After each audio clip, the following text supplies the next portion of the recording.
In this video tutorial, we're going to talk about Mask Modeler. Mask Modeler can also be found in the Modeling Toolkit, where we now keep all of our modeling tools. You can notice that all parameters are identical, so I'll simply close this one and continue to work in here. I'll start by creating a new empty plane and also toggle this eyeball here. And then I'm going to draw a mask over it.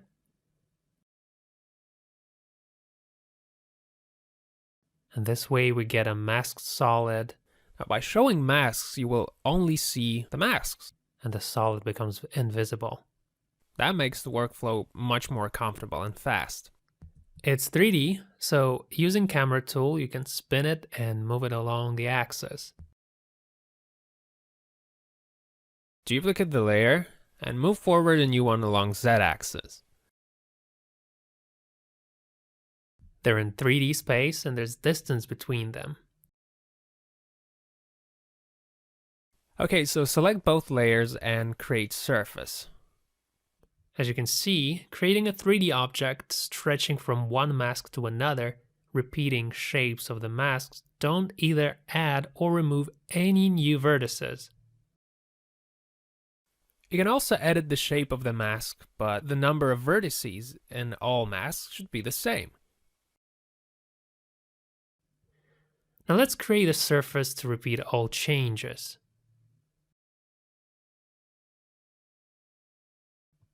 See?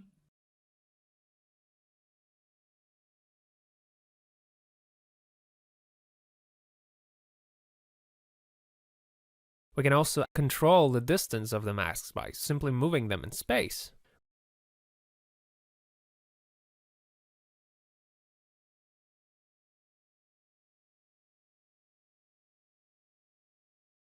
We can also add a third mask by duplicating and moving it back.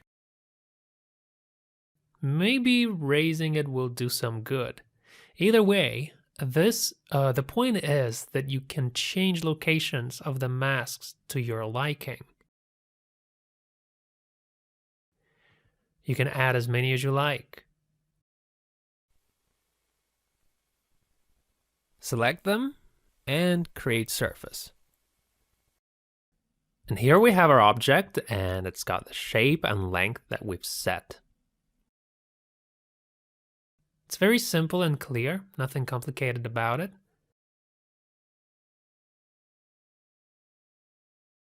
To close the front and back faces, you can just mark front face and back face so that there aren't any holes.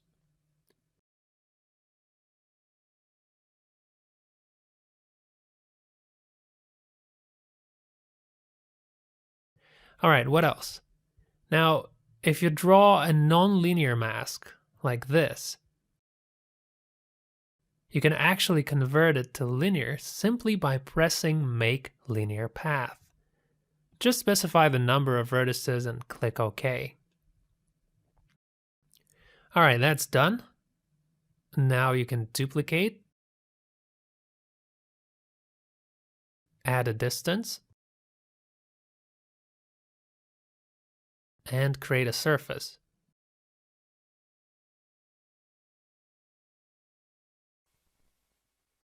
Well done. That's all. And now that you're familiar with this tool, let's go ahead and practice a little bit. So create a new composition, drag this image to the comp window, where we'll model this beautiful mountain landscape. And the first thing we'll do is we'll match our camera by holding Alt and pressing the left, middle, and right button and adjust position using camera tool. We'll find the approximate angle from which the photo was taken. Okay, select both layers and create projection. One copy should be enough. We'll name it. Hit OK. Double-click projection scene, and then we'll create a ground plane using helper grid properties. This is temporary layer, and we only need it to figure out where do we make masks and where do we put them. I'll start from the farthest part and I'm going to generate position on it. All right, cool. Now I'll create an empty plane on that position. And then I'm going to draw a mask to outline the shape of the mountains. Okay, the mask is ready, so I will now select bottom plane and generate another position. And make another plane. Draw a mask along the contour of the rock. And don't forget that the number of vertices on all masks should always be the same. You can also duplicate the mask and drag it closer, so there's no need to generate position and create a new plane every single time, like so. And then simply adjust the mask.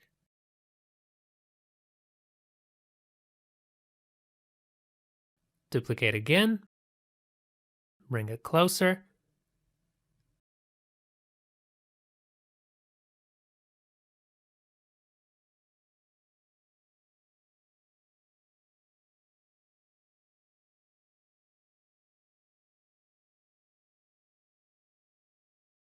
And the last one, duplicate, bring a bit closer so that it comes out of the frame.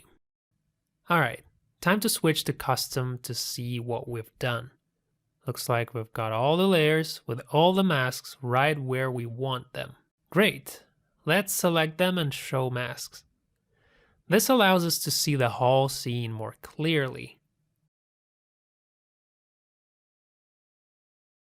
See, we've created a kind of a 3D outline of the mountains, and the masks show where the future surface should be located.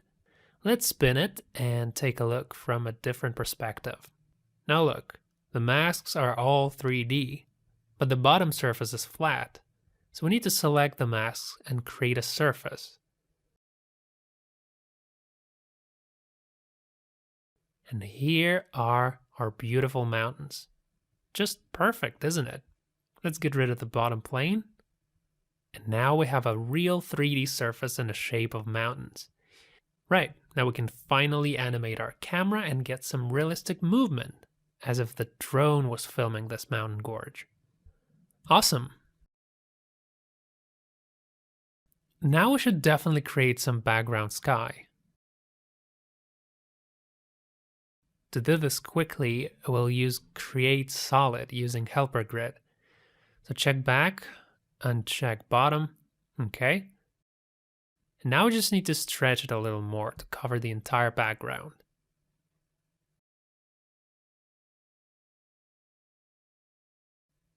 Awesome, that was easy, wasn't it? All we gotta do now is animate. So I'll add keys on both camera's position and point of interest. And I'll scroll to the end, and I'm going to create some movement with camera tool.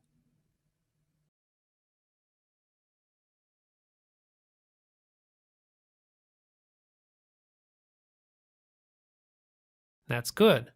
Let's pre-render and take a look now.